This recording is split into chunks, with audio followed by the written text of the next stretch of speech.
This is a very good question from Michelle Bell Videos. Michelle is asking me, or telling me, that I really want to do a haunted house this year. Then the question is, should I do it outside or in my basement?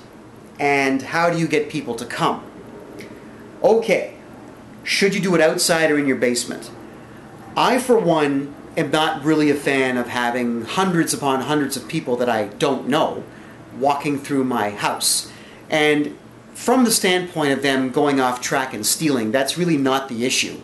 The issue is in a confined space. If somebody decides to be a complete jerk, it becomes very difficult to get them out. You've got to be a wrestler, or you've got to be a boxer, or you've got to be some way, shape, or form a martial artist to get that person out of your home. Whereas if the person is outside, you simply step away from them and call the police. Getting people out of a house is difficult. Now, if you're also using smoke effects, or if you're using lighting effects or strobe lights, and somebody goes into some kind of shock from it, or if they've got a seizure that comes on from epilepsy, you're going to be held accountable for that. And the last thing you want is somebody having an epileptic attack in your basement. I'm not making fun of anybody who's got this disease. What I'm stating to you clearly is that you are going to be responsible, and when the person does have a seizure inside of an enclosed space, such as your basement or your garage, it's very difficult to help them. They may actually hurt other people and destroy what's around the basement.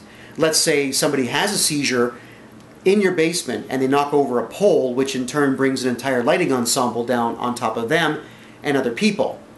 That person's not responsible. You, the homeowner, or your parents, the homeowner, will be responsible.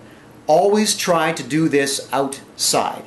If you really want to have something inside to avoid rain or snow or inclement weather, maybe you should rent a large tent.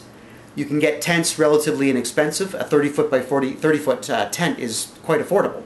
And then build your haunted house inside of that tent. But as for getting people to come to the haunted house, we run flyers in the entire neighborhood. And because, as you see, I can use the exercise, I run the flyers all over the place. I take my kids with me, and I'll pay the neighborhood kids a couple of bucks to drop them off. Usually we'll hit about 30 streets with our flyers. I'll advertise it on Craigslist, Kijiji, buysellzone.com. I'll advertise it in the Mississauga News, and I'll contact the local newspapers. I live in Mississauga.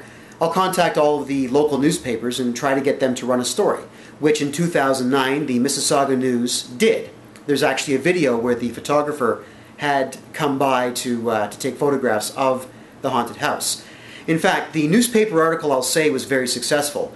In 2009, we had 3,500 people come through the haunted house.